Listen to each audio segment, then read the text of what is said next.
Hello students, how are you? Today we discuss national income and related aggregates, some basic concepts. This chapter has very low weightage, but this chapter is very important in order to understand the next chapter of calculating national income. इस chapter का weightage जरूर कम है, लेकिन अगला chapter आपको समझ नहीं आएगा अगर ये चैप्टर आपने ठीक से प्रिपेयर नहीं कर रखा है। सबसे पहले and use classification of goods. Goods को हम on the basis of use किस में क्लासीफाई करते हैं? इंटरमीडिएट गुड, यानी रॉ मटेरियल। रॉ मटेरियल वो होते हैं जिनका अपने आप में चेंज हो रहा होता है, जैसे मिल्क से खोया बना, खोए से मिठाई बनी, तो ये मिल्क और खोया ये रॉ मटेरियल हो गए या इंटरमीडिएट गुड्स हो गए। वही फाइनल गुड्स होते हैं, फिनिश्ड हो जाते हैं, अब उनकी और कोई प्रोसेसिंग नहीं होनी होती। कंज्यूमर गुड्स जो कंज्यूमर कंज्यूम्स करते हैं, कैपिटल गुड्स जो प्रोड्यूसर्स यूज़ करते हैं मैन्युफैक्चरिंग के लिए। प्रोड्यूसर गुड्स में आपके कैपिटल गुड भी आते हैं और साथ ही साथ इंटरमीडिएट गुड्स भी आते हैं। इंटरमीडिएट गुड्स होते हैं आपके रॉ मटेरियल जो कि प्रोडक्शन बाउंड्री के अंदर रहते हैं। प्रोडक्शन बाउंड्री ठीक से प्रिपेयर करिएगा। जब भी कोई गुड अपना चेंज कर रहा होता है, एक स्टेज से दूसरे स्टेज में जा रहा होता है, वो इंटरमीडिएट गुड होता है और वो प्रोडक्शन बाउंड्री के अंदर रहता है। जैसी प्रोडक्शन बाउंड्री से बाहर आता है वो फाइनल गुड बन जाता है। Final good can be used by producer and also used by consumer. Final goods consumption के लिए यूज़ होगा तो consumer goods कहलाएगा, इन्वेस्टमेंट के लिए या प्रोड्यूसर्स यूज़ करेंगे तो वो कहलाएगा कैपिटल गुड। कंज्यूमर गुड्स, इसमें आपके ड्यूरेबल गुड्स होते हैं जो कि काफ़ी लंबे टाइम के लिए आप कंज्यूम करोगे, जैसे फ्रिज, टीवी वगैरह। सेमी ड्यूरेबल गुड्स जिनका लिमिटेड पीरियड के लिए कंज्यूम करोगे, जैसे furniture, crockery, shoes. Non durable जो इमीडिएटली ख़त्म हो जाते हैं कंजम्पशन के साथ, जैसे milk, bread, butter. Then services, services को कहते हैं इनविजिबल्स। सर्विसेज अगर आपने यूज़ नहीं की तो ख़त्म हो जाएंगी। Service of a banker, lawyer, teacher, वो क्या चीज़ दे रहा है यह आपको नहीं दिखती, but then he is providing you something. Capital goods, इनको हम यूज़ करते हैं प्रोडक्शन के लिए। प्रोड्यूसर गुड्स में आपके इंटरमीडिएट गुड्स आते हैं एंड कैपिटल गुड्स भी आते हैं। जैसे एक मशीन है, कपड़ा सिलने की मशीन है, वो तो कैपिटल गुड हो गया, लेकिन दर्जी जो कपड़ा यूज़ करता है बनाने के लिए कोई भी पैंट या शर्ट, वो कपड़ा हो गया intermediate good. Intermediate good versus final goods, इसको आप ठीक से प्रिपेयर करिएगा, ये एग्ज़ाम में कई बार आता है। Intermediate raw material, final goods, finish good, consumer goods भी, कैपिटल गुड्स भी होते हैं। Then intermediate good production boundary के अंदर रहते हैं, capital good final goods production boundary के बाहर आ जाते हैं। नेशनल इनकम में इंटरमीडिएट गुड्स नहीं आते हैं, नेशनल इनकम में केवल फाइनल गुड्स आते हैं, ये ध्यान रखिएगा। जब भी हम नेशनल इनकम कैलकुलेट करेंगे इंटरमीडिएट गुड्स नहीं यूज़ करेंगे, केवल फाइनल गुड्स की वैल्यू लेंगे। उसी तरह से consumption goods and capital goods, consumption goods जो कंज्यूमर यूज़ करते हैं, कैपिटल गुड्स जो प्रोड्यूसर यूज़ करते हैं दूसरे गुड्स को बनाने में। देन इन्वेस्टमेंट, इन्वेस्टमेंट होता है जो भी हम अपने कैपिटल स्टॉक में एडिशन करते हैं, जो भी हम कैपिटल स्टॉक में एडिशन करते हैं या कैपिटल फॉर्मेशन होती है वो होता है इन्वेस्टमेंट। ग्रॉस इन्वेस्टमेंट, इसमें ग्रॉस वैल्यू ऑफ मशीनरी ली जाती है, देन इसमें स्टॉक भी लेते हैं। और उसी तरह हमारा नेट इन्वेस्टमेंट होता है। नेट और ग्रॉस के बीच का डिफरेंस होता है डेप्रिसिएशन। ग्रॉस में से डेप्रिसिएशन हटा दीजिए, नेट आ जाता है, या नेट में डेप्रिसिएशन ऐड कर दीजिए, ग्रॉस आ जाता है। ग्रॉस और नेट का रिलेशन होता है डेप्रिसिएशन। डेप्रिसिएशन क्या होता है? बेसिकली कोई भी एसेट जब यूज़ करते हैं तो उसका वेयर एंड टियर होता है, तो वो होता है डेप्रिसिएशन। या फिर किसी एसेट की टेक्नोलॉजी ऑब्सोलीट हो जाती है तो वो भी हमारा डेप्रिसिएशन में आता है। डेप्रिसिएशन के और भी नाम है, consumption of fix capital, replacement cost of fix capital, current replacement cost, capital consumption. हम डेप्रिसिएशन के लिए प्रोविजन फॉर डेप्रिसिएशन या डेप्रिसिएशन रिजर्व फंड बनाते हैं। हमें एक मशीनरी हमने ली 1 लाख रुपए की और हमें लग रहा है ये 5 साल काम करेगी, तो हर साल हमारी 20,000 रुपये से वो डेप्रिशिएट करती जाएगी। ध्यान रखिएगा डेप्रिसिएशन और कैपिटल लॉस में फ़र्क है, डेप्रिसिएशन और कैपिटल लॉस में फ़र्क है। डेप्रिसिएशन एक्सपेक्टेड होता है, कैपिटल लॉस अनएक्सपेक्टेड होता है। जैसे आग लग जाए, फ्लड आ जाए, एक्सीडेंट हो जाए, वॉर वगैरह, ये होता है कैपिटल लॉस। कैपिटल लॉस के लिए प्रोविज़न नहीं होता, हम इंश्योरेंस लेते हैं। तो कैपिटल लॉस और डेप्रिसिएशन में फ़र्क है, depreciation expected, capital loss unexpected. Depreciation expected loss of value, capital loss unexpected. Depreciation के लिए रिजर्व फंड बनता है, कैपिटल लॉस के लिए इंश्योरेंस लिया जाता है।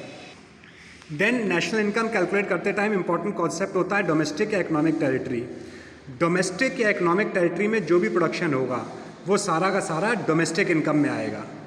डोमेस्टिक इकोनॉमिक टेरिटरी का प्रोडक्शन डोमेस्टिक इनकम में आएगा, जिसमें आपकी पॉलिटिकल टेरिटरी होती है, जिसमें आपके एम्बेसीज, काउंसलेट्स, मिलिट्री बेस भले ही दूसरे देश में क्यों ना बने हों, लेकिन ये एम्बेसी, काउंसलेट, मिलिट्री बेस आपकी डोमेस्टिक टेरिटरी में आते हैं। शिप, एयरक्राफ्ट जो आपके देश में रजिस्टर्ड हैं, चाहे किसी भी देश में उड़ रहे हों, उसके अंदर किसी भी देश के सिटीजन बैठे हों, लेकिन वो आपकी डोमेस्टिक टेरिटरी में आते हैं। उसी तरह से फिशिंग वेसल्स जो आपके यहाँ रजिस्टर्ड हैं वो आपके डोमेस्टिक टेरिटरी में आते हैं। Then normal resident, normal resident को जो भी इनकम होगी वो आपकी नेशनल इनकम में आएगी। नॉर्मल रेजिडेंट की इनकम आपकी नेशनल इनकम में आएगी। नॉर्मल रेजिडेंट मीन्स कोई किसी देश में 1 साल से रह रहा हो और उसके रहने का रीज़न इकोनॉमिक होना चाहिए। अगर कोई टूरिस्ट आया है तो वो नॉर्मल रेजिडेंट नहीं है। कोई बिजनेस पर्पज़ से आया है, कमर्शियल पर्पज़ से आया है, वो है नॉर्मल रेजिडेंट। अब इसमें कुछ ऑर्गेनाइजेशंस हैं, World Bank, World Health Organisation, IMF वगैरह, ये किसी भी देश में होती हैं, नॉन रेजिडेंट ही कहलाती हैं। उसी तरह से इंटरनेशनल ऑर्गेनाइजेशंस, इनके जो एम्प्लॉयज़ हैं ये उस देश में गिने जाते हैं जिस देश को बिलोंग करते हैं, ना कि जिस देश में काम कर रहे होते हैं। देन वर्कर्स जो कि रोज़ सुबह बॉर्डर क्रॉस करते हैं, शाम को वापस आ जाते हैं, तो वो भी उस कंट्री के गिने जाते हैं जहाँ पे वो रह रहे हैं, ना कि जिस कंट्री में वो वर्क कर रहे हैं। फॉरेन विजिटर्स वगैरह, ये भी ट्रैवलर्स, ये भी उस कंट्री के माने जाते हैं जहाँ पे वो रह रहे हैं। देन फॉरेन शिप वगैरह का क्रू, फॉरेन शिप है इंडिया में आया, उसका क्रू उसी कंट्री का माना जाएगा जहाँ पे रहता है। ये ध्यान रखिएगा, डोमेस्टिक टेरिटरी, नॉर्मल रेजिडेंट, ये डोमेस्टिक इनकम और नेशनल इनकम कैलकुलेट करते टाइम बहुत इंपॉर्टेंट कॉन्सेप्ट्स हैं। आप वीडियो बार बार देखिएगा, आपके बार बार देखने में समझ आएगा। Factor cost and market price, कोई भी चीज़ बन के तैयार होती है तो वो होती है फैक्टर कॉस्ट, जब बाज़ार में बिकने आती है तो होती है मार्केट प्राइस। फैक्टर कॉस्ट और मार्केट प्राइस के बीच का डिफरेंस होता है net indirect tax. Factor cost में लैंड का रेंट आता है, लेबर की वेजेस आती है, कैपिटल का इंटरेस्ट आता है, ऑर्गेनाइजर का नॉर्मल प्रॉफिट भी आता है फैक्टर कॉस्ट में। मार्केट प्राइस में, फैक्टर कॉस्ट में आप नेट इनडायरेक्ट टैक्स ऐड कर दीजिए, मार्केट प्राइस आ जाती है। MP = FC + NIT। Indirect taxes जो कि वैट, GST वगैरह लगते हैं, इसमें से हम सब्सिडी माइनस कर देते हैं तो नेट इनडायरेक्ट टैक्स आता है। सब्सिडी बेसिकली गवर्नमेंट किसी चीज़ का एक्सपोर्ट बढ़ाने के लिए, प्रोडक्शन बढ़ाने के लिए, कंजम्पशन बढ़ाने के लिए थोड़े से पैसे दे देती है प्रोड्यूसर्स को, जिससे उनकी कॉस्ट कम हो सके, वो होती है subsidy. Then you have domestic income and national income. Domestic income जो भी डोमेस्टिक टेरिटरी में हुई है, इसमें compensation of employ, COE, operating surplus from property and entrepreneurship, then mixed income of self employed, ये डोमेस्टिक इनकम होती है। ये जब हम आगे इनकम मेथड पढ़ेंगे तो इसमें हम और देखेंगे, तो ये देखिएगा। देन नेशनल इनकम में हम क्या करते हैं, डोमेस्टिक से नेशनल निकालने के लिए net factor income from abroad add कर देते हैं, NFIA ऐड कर देते हैं। National = domestic income plus NFIA। National income होता है NNP @ FC, डोमेस्टिक इनकम होता है NDP @ FC, और इसमें जब NFIA ऐड करते हैं तो नेशनल इनकम आ जाता है हमारा। NFIA और नेट एक्सपोर्ट में फ़र्क है। NFIA फैक्टर्स की इनकम होती है बाहर से, नेट एक्सपोर्ट होता है इंडिया में बनाया, बाहर एक्सपोर्ट किया। NFIA नेशनल इनकम में आएगा, नेट एक्सपोर्ट डोमेस्टिक इनकम में आएगा। इसमें net compensation of employ, net income from property and entrepreneurship, then net retain earning of resident companies from abroad, ये आता है NFIA में। नेट एक्सपोर्ट में आता है difference of export and import of goods, difference of export and import of services. एक और important concept है एग्जाम पॉइंट ऑफ व्यू से, factor payment versus transfer payment. Factor payment, जब भी कोई फैक्टर प्रोडक्शन आपके काम में आता है तो उसको हम पे करते हैं, दैट इज़ फैक्टर पेमेंट। किसी सर्विस के बदले पे किया जाता है। ट्रांसफ़र पेमेंट किसी सर्विस के बदले पे नहीं किया जाता, it's more of a like charity. Factor payment earning concept है, जबकि ट्रांसफ़र पेमेंट रिसिप्ट कॉन्सेप्ट है। जैसे rent, wages, interest, profit. Transfer payment में गिफ्ट्स, डोनेशंस वगैरह आते हैं। फैक्टर पेमेंट हम डोमेस्टिक इनकम, नेशनल इनकम में लेते हैं, लेकिन ट्रांसफ़र पेमेंट डोमेस्टिक इनकम और नेशनल इनकम में नहीं लिए जाते, क्योंकि इनके बदले में कोई गुड्स या सर्विस नहीं बनता। तो फैक्टर पेमेंट, ट्रांसफ़र पेमेंट का कॉन्सेप्ट ठीक से क्लियर करिएगा। आपको ध्यान रखने हैं market price and factor cost पे। GDP gross domestic product, NDP net domestic product, GNP gross national product, NNP net national product, ये मार्केट प्राइस पे होते हैं। इसमें से अगर आप नेट इनडायरेक्ट टैक्स ऐड कर दो तो हटा दो, मार्केट प्राइस में से एनआईटी हटा दो तो फैक्टर कॉस्ट आती है। MP minus NIT is equals to FC.